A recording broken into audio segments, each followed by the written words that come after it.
Hello all welcome to my channel Geetha Srinivas vlogs. అందరూ ఎలా ఉన్నారండి? అందరూ బాగుండాలని, ఆరోగ్యంగా ఉండాలని మనస్ఫూర్తిగా కోరుకుంటున్నాను. 75 డేస్ ఆఫ్ వెయిట్ లాస్ జర్నీలో ఈరోజు వచ్చేసి డే 8. డే 8లో ఎంత వెయిట్ ఉన్నాను, ఏం డైట్ తీసుకున్నానో మీతో షేర్ చేసుకోబోతున్నాను. సో వీడియో ఎక్కడ స్కిప్ చేయకుండా మొత్తం అయితే వాచ్ చేసేయండి. డే 8లో నా వెయిట్ వచ్చేసి 63.15 అండి. మన స్టార్టింగ్ వెయిట్ వచ్చేసి 65.15. టోటల్గా ఈ రోజుకి 2 కేజెస్ వెయిట్ లాస్ అవ్వడం జరిగింది. ఎవరైనా నా ప్రీవియస్ వీడియోస్ గనుక మిస్ అయ్యి ఉంటే ఒక్కసారి నా ఛానల్‌లో ప్లేలిస్ట్ అయితే క్రియేట్ చేశానండి. 75 డేస్ వెయిట్ లాస్ జర్నీ అని చెప్పేసి. అందులో ప్రీవియస్ వీడియోస్ అయితే ఉన్నాయి. అలాగే నేను ప్రీవియస్‌గా చేసిన వెయిట్ లాస్ జర్నీస్ కూడా ఉన్నాయి. ఒకసారి చెక్‌ఔట్ చేయండి. మీకు నచ్చితే గనుక లైక్, షేర్, కామెంట్‌తో పాటు సబ్స్క్రైబ్ చేసుకోవడం మాత్రం మర్చిపోవద్దండి. ఇంక లేట్ చేయకుండా ఈరోజు డైట్‌లో ఏం తీసుకున్నానో అయితే చూసేద్దాం. ఇక్కడ ఫస్ట్ నేను స్వీట్ కార్న్‌ని కుక్ చేసుకోవడం కోసం అని చెప్పేసి కుక్కర్‌లో అయితే పెట్టేసుకుంటున్నానండి. 2 స్వీట్ కార్న్స్ తీసుకున్నాను. ఆఫ్టర్‌నూన్ లంచ్‌లోకి, నైట్ డిన్నర్‌లోకి కూడా నేను స్వీట్ కార్న్ ఈరోజు యూజ్ చేయబోతున్నాను. ఎలా యూజ్ చేశాను అనేది కూడా మీతో షేర్ చేసుకుంటాను. ఇదిగోండి ఇక్కడైతే నేను కుక్కర్‌లో పెట్టేసి కొంచెం సాల్ట్ వేశాను. అంటే ఇంట్లో మేము విడిగా కూడా తింటూ ఉంటాము. అప్పుడు సాల్ట్ వేయకపోతే మా వారికి అంత నచ్చట్లేదు. అందుకని చెప్పేసి సాల్ట్ అయితే వేశాను. ఇంకో స్టవ్ మీదయితే పాలు బాయిల్ అవ్వడానికైతే పెట్టేస్తున్నానండి. ఇంకా తర్వాత మా పాపనైతే రెడీ చేసి తనని స్కూల్‌కి పంపియాలి. ఇది స్కూల్‌కి పంపించక ముందే నేను ఈ పాలు, అలాగే స్వీట్ కార్న్ అయితే కుక్ చేసుకుంటున్నాను. ఇక్కడ బాక్స్ కూడా తనకి రెడీ చేసేస్తున్నాను. బాక్స్‌లోకొచ్చేసి ఈరోజు జామకాయ, అలాగే కొన్ని డ్రై ఫ్రూట్సు, అలాగే పోహా అయితే పెడుతున్నాను. పోహా తనకిష్టమనమాట. అందుకని చెప్పేసి పోహా మా హాస్టల్‌లో ఎప్పుడు బ్రేక్‌ఫాస్ట్ చేసినా తన వరకైతే తెప్పిస్తాను. కాపోతే ఇప్పుడు నేను వెయిట్ లాస్ జర్నీలో ఉన్నాను కాబట్టి మేము కూడా పోహా తింటాము. అందుకని చెప్పేసి కొంచెం ఎక్కువగానే తెప్పిచ్చాను. ఇంకా ఇదిగోండి ఒక పోర్షన్ అయితే మాత్రం ఇక్కడ 2 లైన్ డేట్సు, ఒక 3 బాదాం అయితే పెట్టేసాను. ఇలా పాప బాక్స్ అయితే ప్యాక్ చేసి తనని స్కూల్‌లో దింపొచ్చినాక నా డైట్‌కి సంబంధించినవైతే స్టార్ట్ చేస్తాను. ఒక్కొక్కసారి ముందే లేవగానే డీటాక్స్ డ్రింక్ తాగేస్తాను. కాపోతే ఈరోజు నాకు తాగాలనిపించలేదు. అందుకని చెప్పి తాగలేదు. ఇక ఇక్కడైతే 2 గ్లాసెస్ ఆఫ్ వాటర్ తీసుకున్నాను. ఇప్పుడు ఈ వాటర్‌లోకైతే స్పైసెస్ అయితే యాడ్ చేసుకుంటున్నాను. ఈరోజు స్పైసెస్‌తో చేసుకోబోతున్నాననమాట. ఇక్కడొచ్చి 3 యాలకులు తీసుకున్నానండి. అలాగే 1 ఇంచు దాకా దాల్చిన చెక్క, అలాగే ఒక హాఫ్ టేబుల్ స్పూన్ దాకా సోంపు అయితే యాడ్ చేసుకుంటున్నాను. ఈరోజు ఈ 3 వేసి ఈ కాంబినేషన్‌లో డీటాక్స్ డ్రింక్ తీసుకుంటున్నానండి. ఈ డీటాక్స్ డ్రింక్ వల్ల మన మెటబాలిజం బూస్ట్ అయ్యి మనం తీసుకునే క్యాలరీస్ బర్న్ అవ్వడానికి హెల్ప్ చేస్తుంది. అలాగే డైజెషన్‌కి బాగా హెల్ప్ చేస్తుంది. మనకి బెల్లీ ఫ్యాట్ బర్నింగ్‌కి కూడా బాగా హెల్ప్ అవుతుందనమాట. మీరు నైట్ టైమ్ సోక్ చేసుకొని మార్నింగ్ బాయిల్ చేసుకొని కూడా తాగొచ్చు. నేనైతే మార్నింగే బాయిల్ చేసేసుకుంటున్నాను. నైట్ చేద్దాం అనుకుంటాను కానీ ఏంటంటే, ఆ టైంలో మళ్ళీ పడుకున్నాక గుర్తొస్తదనమాట. అప్పుడు లేవను. ఇంకా డైరెక్ట్‌గా పొద్దున్నే చేసుకుందాంలే అని చెప్పేసి పొద్దున్నే అయితే చేసుకుంటూ ఉంటాను. కాపోతే మనకి సేమ్ బెనిఫిట్స్ ఒస్తాయి. బాయిల్ చేసినప్పుడైనా దాంట్లో ఉన్న మంచి ప్రాపర్టీస్ వాటర్‌లోకి వచ్చేస్తాయి. నైట్ సోక్ చేసుకున్న సేమ్ బెనిఫిట్స్ వస్తాయన్నమాట. అలా అయినా చేసుకోవచ్చు, ఇలా అయినా చేసుకోవచ్చు. ఇలా నాకు వేడి వేడిగా తాగడం అలవాటు. సో, నేను వేడిగానే పొద్దున్నే చేసుకొని తాగుతాను. నైట్ సోక్ చేసుకొని మార్నింగ్ గూడా మనం బాయిల్ చేసుకొని గూడా తాగొచ్చు. ఎలా పాసిబిలిటీ ఉంటే అలా తాగుతాననమాట. ఇంకా అది అయిపోయినాక బ్రేక్‌ఫాస్ట్‌లోకొచ్చేసి పోహా తెప్పిచ్చేసానని చెప్పాను కదా! మేము గూడా పోహా అయితే తీసుకుంటున్నాం. ఇలా ఈ బౌల్‌లో ఇప్పుడు ఇక్కడ చూపిస్తున్న గరిటెతో ఒక 3 గరిటెలైతే పోహా తీసుకున్నాను. అలాగే దాంతో పాటు సాంబార్ యాడ్ చేసుకున్నాను. సో, మనకి ప్రోటీన్‌కి ప్రోటీన్, కార్బ్స్‌కి కార్బ్స్, ఫైబర్‌కి ఫైబర్ లభిస్తుందనమాట. ఇంకా ఇందులో మనం vegetables, different types of vegetables వేసి కూడా చేసుకోవచ్చు. ఇంకా అక్కడ మాకు ఎలాగో ఎక్కువ క్వాంటిటీలో చేస్తారు గాబట్టి, నేను ఇంకా ఇంట్లో సెపరేట్‌గా ఏం చేయలేదు. అదే తెప్పిచ్చేసుకున్నాను. తర్వాత ఇక్కడ లంచ్‌లోకొచ్చేసి ఈరోజు నేను స్వీట్ కార్న్ యూజ్ చేయబోతున్నానని చెప్పాను గదా! దానికోసం అని చెప్పేసి ఫస్ట్ అయితే నేను బాస్మతి రైస్‌ని కుక్ చేసుకుంటున్నాను. అంటే ఈ దీంట్లో మనం వైట్ రైస్ కూడా యూజ్ చేసుకోవచ్చు. లేదు అనంటే బాస్మతి రైస్ కూడా యూజ్ చేసుకోవచ్చు. బాస్మతి రైస్ యూజ్ చేస్తే ఏంటి కొంచెం టేస్ట్ అనేది డిఫరెంట్‌గా ఉంటది. బావుంటది. అయితే మార్నింగ్ పాలు కాచేసాను కదా! తోడు పెట్టలేదనమాట. ఇప్పుడైతే నేను పాలు తోడు పెట్టడం కోసం కొంచెం గోరువెచ్చగా అయితే పాలు మళ్ళీ కాయడానికి పెట్టేసాను. ఇక్కడ వచ్చేసి ఈరోజు నేను mushrooms, different types of vegetables వేసి ఫ్రైడ్ రైస్ చేసుకోబోతున్నాను. దీంతో పాటు నేను స్వీట్ కార్న్ కూడా యూజ్ చేయబోతున్నాను. అందుకే స్వీట్ కార్న్ అయితే కుక్ చేసి పెట్టేసుకున్నాను. ఇంక ఇక్కడ ఒక ప్యాకెట్ మష్రూమ్స్ తీసుకున్నానండి. చాలా ఎక్కువైతాయేమో అనిపిస్తది. కాకపోతే అస్సలంటే అస్సలు ఎక్కువ కాదండి. మష్రూమ్‌తో ఫ్రైడ్ రైస్ చాలా బావుంటది. అయితే ఎలా చేయాలి అనేదైతే ఈరోజు నేను మీతో చూపిస్తాను. ఇదిగోండి ఇక్కడ మష్రూమ్స్‌ని ఫస్ట్ అయితే శుభ్రంగా ఇలా క్లీన్ చేసేసుకోవాలి. జస్ట్ అండి ఫింగర్‌తో ఇలా అంటే మనకి పైనున్న పొట్టు వచ్చేస్తదనమాట. ఇంకా ఇదిగోండి ఇక్కడ ఇలా క్లీన్ చేసేసుకున్న తర్వాత మళ్ళీ ఒకసారి శుభ్రంగా వాటర్‌లో కడిగేసుకున్నాను. కడిగిన తర్వాత అయితే వీటిని చిన్న చిన్న ముక్కలుగా అయితే కట్ చేసుకుంటాను. అయితే ఈ మష్రూమ్స్‌లో మనకి విటమిన్ డి లభిస్తుంది. అయితే విటమిన్ డి లభిస్తుందని చెప్తున్నాను కదా! ఎప్పుడైతే అవి సన్‌కి ఎక్స్‌పోజ్ అవుతాయో ఆ మష్రూమ్స్ గనుక మనం తీసుకుంటే మనకి విటమిన్ డి లభిస్తుంది మంచిగా. అయితే ఇప్పుడు ఎంతో కొంత లభిస్తుంది. కాపోతే ఏంటి అంటే సన్‌కి ఎక్స్‌పోజ్ అయితే మనకి మంచిగా డి విటమిన్ కూడా లభిస్తుంది. అయితే ఇవి సన్‌కి ఎక్స్‌పోజ్ అయినాయో లేవో మనకు తెలీదు. మార్కెట్‌లో మనం డైరెక్ట్‌గా తెచ్చేసుకుంటాం కదా! ఎంతైనా న్యాచురల్‌గా దొరికే మష్రూమ్స్ టేస్ట్ వేరండి. ఇవి వేరసలు. ఇదిగోండి ఇక్కడైతే నేను ఇక్కడ చూపిస్తున్న సైజులో కట్ చేసుకుంటున్నాను. అయితే మా పాప అడుగుతుందనమాట. "నువ్వు మష్రూమ్ సూప్ కదా మమ్మీ నాకు చేస్తా అన్నావు. నువ్వేంటి ఫ్రైడ్ రైస్ చేసావా?" అంటుందనమాట. తనకి నేను చెప్పాను మష్రూమ్ సూప్ చేస్తాను నాన్న అని చెప్పి. తనకి నచ్చింది. అందుకని మళ్ళీ మళ్ళీ అడుగుతుందనమాట. అయితే మష్రూమ్స్‌ని మనం ఎప్పుడైనా ఫ్రైడ్ రైస్‌లో డైరెక్ట్‌గా వేయకూడదండి. ఇదిగోండి ఇలా వాటర్‌లో కొంచెం పసుపు అలాగే కొంచెం సాల్ట్ వేసి వీటిని మనం రోలింగ్ బాయిల్ అయ్యేదాకా కొంచెం కుక్ చేసుకోవాలి. అప్పుడే దాంట్లో ఉన్న కొంచెం స్మెల్ ఉంటది కదా! ఆ స్మెల్ పోతదనమాట. చాలా బావుంటది. ఇలా గనక చేసి మనం ఫ్రైడ్ రైస్ చేసుకుంటే తినే అప్పుడు గూడా చాలా టేస్టీగా ఉంటది. ఇంకా పాలైతే గోరువెచ్చగా అయిపోయినియి. ఇప్పుడు ఇందులోకి తోడైతే వేసేసి మూత పెట్టి పక్కకైతే పెట్టేశాను. తర్వాత ఈ ఫ్రైడ్ రైస్‌లోకి నేనేం వెజిటబుల్స్ యూజ్ చేయాలనుకుంటున్నానో ఆ వెజిటబుల్స్ అన్నీ అయితే తీసుకున్నాను. అంటే ఇంట్లో ఏవి అవైలబుల్‌గా ఉన్నాయో అవే యూజ్ చేస్తున్నాననమాట. క్యాప్సికమ్ అవైలబుల్‌గా ఉంది. క్యారెట్ అవైలబుల్‌గా ఉంది. కొన్ని బీన్స్ అవైలబుల్‌గా ఉన్నాయి. అలాగే టొమాటో గూడా అవైలబుల్‌గా ఉంది నా దగ్గర.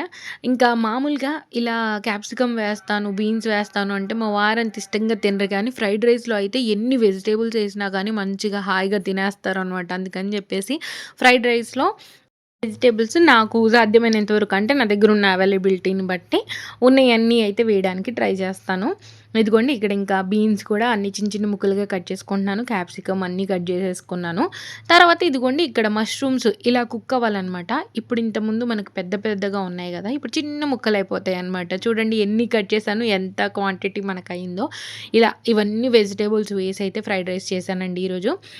ఒక క్యారెట్టు, ఒక 5, 6 beans, sweet corn, mushrooms, tomatoes, onions, capsicum ఇవన్నీ తీసుకొని మంచిగా ఫస్ట్ శుభ్రంగా కట్ చేసుకున్నాను. అంటే ఇలా కలర్‌ఫుల్ ప్లేట్ చూడగానే ముందు అదొక ఫీలొచ్చేస్తదనమాట. అంటే అదొక హ్యాపీ హ్యాపీ ఫీలింగ్ లాగా అనిపిస్తదండి. అయితే ఇదిగోండి బాస్మతి రైస్‌ని నేను కొద్దిసేపు నానబెట్టుకున్నాను. తర్వాత కుక్ చేసుకున్నాను. మంచిగా ప్రాపర్‌గా కుక్ అయినియండి. ఎలాంటి వాటర్ డ్రైన్ చేయడము అదేం చేయలేదు. నేను సరిపడా వాటర్ పెట్టేసి కుక్ చేసేసుకున్నాను. ఇంకిక్కడ కడాయిలో అయితే కొంచెం ఆయిల్ వేసుకొని అందులోకి కొన్ని కాజు, అలాగే బిర్యానీ స్పైసెస్‌లోకొచ్చేసి ఓన్లీ షాజీరా, ఒక ఇంచు దాకా దాల్చిన చెక్క, 2 యాలకులు, 2 లవంగాలు, ఒక్క స్టార్ ఫ్లవర్ బిర్యానీ ఆకు ఇవన్నీ వేసేసాను. అలాగే జీలకర్ర గూడా వేసేసాను. కొంచెం చిటపటలాడిన తర్వాతయితే ఇందులోకి కట్ చేసుకున్న ఆనియన్స్ వేసి కొద్దిగా ఫ్రై చేసుకున్నానండి. ఆనియన్స్ మరీ ఫ్రై అవ్వకపోయినా పర్లేదు. ఎందుకంటే ఈ వెజిటబుల్స్‌తో పాటుగా ఆనియన్స్ కూడా కుక్ అయిపోతాయి. తినేప్పుడు చాలా టేస్టీగా ఉంటది. ఇంక నేను ఫ్రెష్ అయిపోయాను. ఫ్రెష్ అయిపోయి ఇంక మళ్ళీ మా పాపని తీసుకురావాలి గదా! పాపని తీసుకురాకముందే నేనైతే ఫ్రైడ్ రైస్ చేసి వెళ్తున్నాను. అంటే ఇంటికి ఒక్కొక్కసారి ఏంటంటే హాస్టల్‌కి వెళ్ళేసొస్తాం. అప్పుడు నాకు ఇంటికొచ్చేసరికి 1:30 అయిద్ది. అప్పుడు నేనొచ్చి వంట చేయాలంటే లేట్ అయిపోద్ది. అందుకే ముందే వంట చేసేస్తాను ఎప్పుడు గాని. ఇంకా ఇదిగోండి ఇక్కడ కొంచెం ఆనియన్స్ ఫ్రై అయిన తర్వాతయితే ఇక్కడ నేను కట్ చేసుకున్న ముక్కలన్నీ వేసేసానండి. అంటే ఫ్రైడ్ రైస్‌లో మనకి ముక్కలు అక్కడక్కడ తగులుతూ ఉంటే బావుంటది కదా! అందుకని జెప్పేసి అన్నీ ఒకేసారిగా అయితే వేసేసాను. కొంచెం సాఫ్ట్ అయితే మనకి వెజిటబుల్స్ సరిపోతుంది. అలాగే ఇందులో మనం స్వీట్ కార్న్ వేసాం కదా! తినేప్పుడు కొంచెం స్వీట్ స్వీట్‌గా బావుంటదండి. ట్రై చేయండి ఈ రెసిపీ. చూస్తున్నారా ఎన్ని వెజిటబుల్స్ మనం ఫ్రై చేసుకుంటున్నామో. అంటే రైస్ వచ్చేసి నేను ఓన్లీ 3 గరిటెలు తీసుకున్నాను. ఈ వెజిటబుల్స్ అంతటికి కూడా. ఇంకా ఇందులో మీరు కావాలి అనంటే కొంచెం లెమన్ గూడా యాడ్ చేసుకోండి. చాలా బావుంటది. ఇప్పుడు ఇక్కడైతే నేను సాల్ట్ వేసుకున్నాను. ముక్కలు కొంచెం సాఫ్ట్ అవుతాయి గదా! తొందరగా. అందుకని జెప్పేసి కొంచెం సాల్ట్, అలాగే టేస్ట్‌కి తగ్గట్టు కారం, అలాగే కొంచెం పసుపు, కొంచెం అల్లం వెల్లుల్లి పేస్ట్ ఇవన్నీ వేసేసి ముక్కలంతా మంచిగా కొద్దిగా ఫ్రై అయ్యేలాగా ఫ్రై చేసుకొని మూత పెట్టేసుకున్నాను. మూత పెట్టేసుకుంటే కొంచెం మనకు ముక్కలన్నీ సాఫ్ట్‌గా కుక్ అయిపోతాయి. ఎప్పుడైనా మనం ఎగ్ ఫ్రైడ్ రైస్ చేసుకుంటాం గదండీ! అప్పుడు గూడా మనం ఎక్కువగా వెజిటబుల్స్ వేసుకొని చేసుకుంటే చాలా టేస్టీగా ఉంటది. నేను చేస్తూ ఉంటాను ఫ్రైడ్ రైసెస్ అయితే ఇంట్లో. ఇలా వెజిటబుల్స్ ఎక్కువగా వేసుకోవడం వల్ల ఏంటి అంటే మన బాడీకి కావాల్సిన మైక్రో న్యూట్రియంట్స్‌తో పాటు విటమిన్స్, మినరల్స్ లభిస్తాయి. అలాగే మనం ఇక్కడ స్వీట్ కార్న్ తీసుకున్నాం కదా! ప్రోటీన్‌తో ప్రోటీన్ అలాగే ఫైబర్ లభిస్తుందనమాట. వెజిటబుల్స్ ఎక్కువగా తీసుకుంటే మనకి ఫైబర్ లభిస్తుందండి. ఇదిగోండి ఇక్కడ చూపిస్తున్న గరిటెతో అయితే నేనిలా 3 గరిటెలు వేసుకున్నానండి. మా ముగ్గురికి ప్రాపర్‌గా సరిపోయింది. ఇంకా చిన్న కప్పు మిగిలితే మా వారు ఈవినింగ్ అది తిని ఫ్రూట్స్ తినేసారనమాట తను. ఈ రైస్ వేసినాక మంచిగా మొత్తం మిక్స్ చేసేసుకోవడమే. అయితే నాకొక డౌట్ ఏంటంటే, ఇలా వెజిటబుల్స్ సెపరేట్‌గా కర్రీ చేసి పెడితే తింటారా అని చెప్పి డౌట్ అనమాట. అంటే ఇప్పుడు నేను ఏదైతే చేశానో అది మనం డైరెక్ట్‌గా రైస్‌లో కలుపుకొని కూడా తినొచ్చు. అంటే కర్రీ లాగానే కదా! అలా చేస్తే తినరండి. ఎవ్వరు తినరు. అంటే మా ఇంట్లో అయితే తినరు ప్రస్తుతానికి. ఇలా మిక్స్ చేసి ఒక బౌల్‌లో వేసిస్తేనే ఇష్టంగా తింటారనమాట. నేనైతే ఇలాగే ఫాలో అవుతాను. ఈరోజైతే ఈ రెసిపీ చాలా యమ్మీగా, చాలా టేస్టీగా ఉంది. మీరు గనక ట్రై చేయకపోయుంటే డెఫినిట్‌గా ట్రై చేయండి. మీ ఇంట్లో వాళ్ళకి పెట్టండి. వాళ్ళకి కూడా ఖచ్చితంగా నచ్చుతుంది. ఒకసారి ఇలా మొత్తం అయిపోయిన తర్వాతయితే టేస్ట్ చెక్ చేసుకోండండి. అంటే సాల్ట్ గనక తగ్గితే గనక మళ్ళీ మనం ఇక్కడ కొంచెం స్ప్రింకిల్ చేసుకుంటే సరిపోతుంది.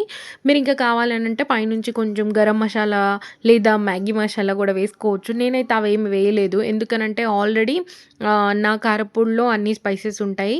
అలాగే ఇందులో నేను అల్లం వెల్లుల్లి పేస్ట్ ఇవన్నీ వేసేసాను కదా! ప్రాపర్‌గా సరిపోయిందనమాట. ఇంకా స్కూల్‌కి వెళ్ళి మా పాపని వస్తూ చెప్పాను గదా! నేను హాస్టల్‌కి వెళ్తాను. అంటే మా వారి డెసిషన్ మీద డిపెండ్ అయ్యి ఉంటదనమాట. తనకేదైనా వర్క్ ఉంటే అటు నుంచి హాస్టల్ తీసుకొస్తారు. హాస్టల్‌లోకి రాగానే ఇక్కడ మునగ చెట్టుకి మంచిగా ఆకులైతే వచ్చున్నాయండి. సరే మునగాకు తీసుకెళ్దాము.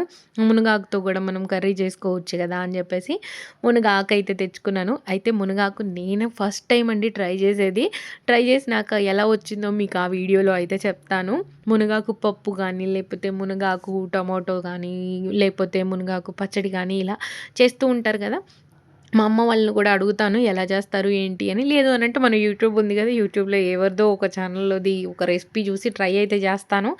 బావుంటే గనక ఇంకా రెగ్యులర్‌గా మునగాకుని మా రెసిపీస్‌లో యూజ్ చేయడానికి ట్రై చేస్తాను. ఎందుకంటే మునగాకులో అయితే మనకి చాలా కాల్షియం లభిస్తది గదా! అందుకని జెప్పేసి. అలాగే ఇంకా మన హెల్త్‌కి కూడా చాలా మంచిది. మా పాప వీడియో తీసిందండి. చెప్తుంది వాళ్ళ డ్యాడీ అడ్డమొస్తే, "డ్యాడీ నువ్వు అడ్డం రామక్క నేను వీడియో తీస్తున్నాను" అని చెప్పి. ఇంకా ఇదిగోండి ఇంటికొచ్చేసాము. వచ్చిన తర్వాతయితే రైస్ రెడీగా ఉంది కాబట్టి ఒక బౌల్‌లోకి మంచిగా ఇలా రైస్ అయితే పెట్టేసుకొని నా లంచ్‌నయితే ఫినిష్ చేసేసాను. మా వారికైతే చాలా నచ్చింది. మీరు గూడా ట్రై చేయండండి. మళ్ళీ మళ్ళీ చెప్తున్నాను ఎందుకంటే బావుంది రెసిపీ అందుకని జెప్పేసి. వెజిటబుల్స్ ఎక్కువగా తీసుకుంటున్నాం గాబట్టి మెయిన్‌గా హెల్తీ అండి. ఇంకా తర్వాత ఈవినింగ్ మా పాపనైతే నేను క్లాస్‌కి తీసుకొచ్చేసాను. వచ్చేటప్పుడు నేనైతే ఫ్రూట్సు, ఇంకా వెజిటబుల్స్ అయితే తెచ్చుకున్నాను. అంటే ఈ వీక్‌లో నాకేమేం కావాలి, ఏంటి, అంటే ఏ రెసిపీస్ చేసుకుంటాను అని జెప్పేసి దానికి తగ్గట్టు వెజిటబుల్స్, ఫ్రూట్స్ అన్నీ తెచ్చేసుకుంటాను. అంటే మధ్యలో అప్పుడప్పుడు నాకేమైనా అవసరమైతే గూడా తెచ్చుకుంటాననమాట. ఇంక ఇప్పుడైతే కొంచెం ఫ్రైడ్ రైస్‌లు అవి గూడా చేస్తున్నాను గదా! దాంట్లోకైతే నాకు క్యాప్సికమ్ అవసరం అవుతుంది. అలాగే సాలడ్స్‌లోకొచ్చేసి క్యారెట్, కీరా అవసరం అవుతుంది. అలాగే ఏవైనా లీఫీ వెజిటబుల్స్ వండుకుంటూ ఉంటాను కదా! దానికోసం అని జెప్పేసి ఈరోజైతే తోటకూర ఫ్రెష్‌గా కనిపిస్తే తోటకూర తెచ్చాననమాట. అప్పుడప్పుడు తోటకూర అంత బాగోదండి. ఈరోజు నాకు ఫ్రెష్‌గా అనిపిచ్చింది. అంటే ఎక్కువగా పువ్వు లేకుండా లేతగా ఉన్నట్టు అనిపిచ్చింది. అందుకని జెప్పేసి తోటకూర గూడా తెచ్చేసుకున్నాను. మొత్తం క్లీన్ చేసి పెట్టుకోవాలి. కొత్తిమీర అయితే ఎంత కాస్ట్ పెరిగిందో అండి అసలకి. అందుకని జెప్పేసి కొత్తిమీర పెద్ద కట్ట తీసుకురాకుండా అలా రూ. 10ది ఇస్తే రూ. 10కి అయితే తెచ్చుకున్నాను. అయిపోయినప్పుడు తెచ్చుకుందాంలే మళ్ళీ అనవసరంగా ఎందుకులే అని. ఇంకా మామిడికాయల సీజన్ అయిపోతుంది గదా! మళ్ళీ మ్యాంగోస్ అయితే కనిపిస్తే మ్యాంగోస్ తెచ్చానండి. దసరీలు ఒక 1 కేజీ అయితే తీసుకొచ్చాను. మా ఇంట్లో అందరూ ఇష్టంగా తింటారు. అయితే ఇప్పుడు నేను మ్యాంగోస్ తేవట్లేదనమాట. డైట్ స్టార్ట్ చేశాను. మ్యాంగోస్ తినొద్దు మనము అని చెప్పి. అలా కాకుండా మధ్యలో చాలా వర్షం పడింది కదా! పురుగులొస్తాయేమో అని భయంతో తీసుకురాలేదు. కానీ చాలా ఫ్రెష్‌గా చాలా బాగున్నాయి మ్యాంగోస్. ఇంకా జామకాయలైతే అబ్బా! చెప్పలేనండి మాటల్లో. చాలా స్వీట్‌గా ఉంది. తను అక్కడ కట్ చేసి ఇచ్చింది. నార్మల్‌గా నేను ఇలా ఉన్న కాయలే తీసుకుంటాను. తనక్కడ కట్ చేసి ఇచ్చింది. మీరు తిని చూడండి స్వీట్‌గా ఉంటది అని చెప్పి. సరే అని చెప్పేసి తిని చూసాము. ఎంత స్వీట్‌గా ఉందో అసలు వద్దు అనుకుంటూ కూడా తీసుకున్నాననమాట. ఆల్రెడీ నా దగ్గర 2 జామకాయలుండే ఉండే. అయితే తీసుకోవాలా వద్దా అనే డైలమాలో ఉన్నాను. కాకపోతే స్వీట్‌గా ఉన్నాయి. సర్లే మళ్ళీ రేపటికి అవి నల్లగా అయిపోతాయి ఆవిడ దగ్గర అని చెప్పి తీసేసుకున్నాను. తర్వాత ఇదిగోండి ఫ్రూట్ బాస్కెట్‌లో అయితే ఫ్రూట్స్ సర్దేసుకుంటున్నాను. ఫస్ట్ ఏవైతే నా దగ్గర ఓల్డ్‌వి ఉన్నాయో అవి పక్కన పెట్టేసి ఇప్పుడు కొత్తవి తెచ్చాను గదా! అవి కిందకి పెట్టుకుంటున్నాను. అంటే పాతవి ఫస్ట్ తినేయొచ్చు కదా! అని జెప్పేసి. డైట్‌లో ఉన్నప్పుడు ఫ్రూట్సు, వెజిటబుల్స్ మంచిగా ఇంక్లూడ్ చేసుకోండండి. సాలడ్స్ లాగా కానీ ఇలా. ఎందుకనంటే వెయిట్ లాస్ జర్నీ చేసినప్పుడు మనం పోర్షన్స్ కట్ డౌన్ చేస్తాం కదా! అప్పుడు కొన్ని విటమిన్స్, మినరల్స్ మనం లాస్ అయ్యే ఛాన్స్ ఉంటది. మనం ఇలా వెజిటబుల్స్ ఇవి ఎక్కువ యాడ్ చేసుకుంటే ఏంటి అనంటే విటమిన్స్, మినరల్స్ మనకి మంచిగా లభిస్తాయి. అది కాకుండా డైట్ చేయనప్పుడు ఏంటంటే నార్మల్‌గా మనం ఏదో ఒకటి తినేస్తూ ఉంటాము. సో, మనకి బాడీకి కావాల్సినవి వస్తూ ఉంటాయి. అలాగే జంక్ కూడా వెళ్తుంది కాబట్టి జంక్‌లో ఉండే ఫ్యాట్స్ అవన్నీ కూడా వెళ్తాయన్నమాట. ఇలా చేసుకుంటే ఏంటి అనంటే మనకి డైట్ చేస్తున్నప్పుడు కొంచెం తగ్గే ఛాన్స్ ఉంటది. సో, మనం తగ్గకుండా ఉండడం కోసం ఫ్రూట్స్, వెజిటబుల్స్ ఎక్కువగా తీసుకుంటూ ఉండాలి. జ్యూసెస్ కానీ ఇలా. ఇంకా వెయిట్ లాస్ అవ్వడమే టార్గెట్ కాదండి. విటమిన్స్ మనం లాస్ అవ్వకుండా ఉండడం కూడా ఇంపార్టెంటే. అవి లాస్ అయ్యి మనం డైట్ చేస్తే కూడా వేస్ట్ అనమాట. అలా అస్సలు చేయకండి ఎవరైనా డైట్ చేస్తున్న వాళ్ళు ఉంటే గనక. మనకి వెయిట్ లాసు అవ్వాలి. అలాగే బాడీలో ఉన్న ప్రాబ్లమ్స్ క్యూర్ అవ్వడంతో పాటు ప్రీవియస్‌గా ఉన్న విటమిన్స్, మినరల్స్ కూడా పోకుండా ఉండాలనమాట. ఇంకా ఇది ఇగో ఫ్రూట్ బాస్కెట్ అయితే సర్దేశాను. ఫ్రూట్ బాస్కెట్ హాల్‌లో పెట్టేసొచ్చాను. తర్వాత వెజిటబుల్స్ అయితే బ్యాగ్స్‌లోకి పెట్టేసి ఫ్రిడ్జ్‌లో స్టోర్ చేసేసాను. ఇంక ఈరోజు నైట్ డిన్నర్‌లోకి నేను ఫ్రూట్స్ తీసుకోబోతున్నాను. ఫ్రూట్స్‌లోకొచ్చేసి ఇక్కడ జామకాయ, అలాగే ఒక పియర్ అయితే తీసుకున్నాను. తర్వాత ఒక ఆరెంజ్ కూడా తీసుకున్నానండి. ఇప్పుడు ఫస్ట్ అయితే అన్నీ కట్ చేసుకుంటున్నాను. తర్వాత నేనెంత తిన్నాను క్వాంటిటీ అనేది మీకు చూపిస్తాను. తర్వాత ఇదిగోండి మ్యాంగో ఉంది కదా! మ్యాంగో తినాలి కదా! మరి మ్యాంగో తినకపోతే ఎలా? అందుకని చెప్పేసి మ్యాంగోని కట్ చేసుకుంటున్నాను. అయితే నార్మల్‌గా మేము ఇలాంటి దసరి మ్యాంగోస్ ఏం చేస్తాము అనంటే మొత్తం ఏమంటారు నొక్కేసి దాంట్లో గుజ్జంతా వచ్చేలాగా నొక్కేసి తర్వాత పెరుగన్నంలో తినేస్తామనమాట. యాక్చువల్‌గా నేను ఫస్ట్ టైమ్ ఇంత వెయిట్‌గా అవ్వడానికి కారణం ఫస్ట్ టైం నేను ఈ ఇయర్ తిన్నన్ని మామిడికాయలు ఏ ఇయర్‌లో తినలేదండి. చాలా ఎక్కువగా తిన్నానసలు. ఇంకా ఇదిగోండి ఇక్కడైతే ప్లేట్ రెడీ చేసుకున్నాను. దాంట్లోకొచ్చేసి 5 బాదాం, 2 వాల్‌నట్స్ కూడా పెట్టుకున్నాను. పెట్టుకున్న తర్వాత మా పాప కోసం కొన్ని ఫ్రూట్స్ అయితే తీశాననమాట. అంటే థంబ్‌నెయిల్‌కి ఫోటో తీసుకుందామని ఫస్ట్ అన్నీ పెట్టాను. కాపోతే అన్నీ పెట్టిన ఫోటో తీయలేదండి. క్లిప్పింగ్ మిస్ అయిపోయింది. కొన్ని కొన్నయితే మా పాపకి తీసేసిచ్చాను. మా పాప కూడా ఫ్రూట్స్ చాలా ఇష్టంగా తింటదండి. ఇంకా ఫ్రూట్స్ ఇచ్చేసాను. తర్వాత నేను ఎన్నైతే ఫ్రూట్స్ తీసానో దానికి తగ్గట్టుగా ఒక స్వీట్ కార్న్ పెట్టుకున్నాను. చెప్పాను గదా! స్వీట్ కార్న్ ఈరోజు యూజ్ చేయబోతున్నానని చెప్పేసి స్వీట్ కార్న్ పెట్టుకొని నా డిన్నర్ ప్లేట్ ఇలా రెడీ చేసుకొని ఈరోజు డిన్నర్ అయితే ఫినిష్ చేశాను. హోప్ మీకు ఈరోజు వ్లాగ్ నచ్చిందనుకుంటున్నా. నచ్చితే లైక్, షేర్, కామెంట్‌తో పాటు సబ్స్క్రైబ్ చేసుకోవడం మర్చిపోద్దు. Thank you so much for watching this video. Bye.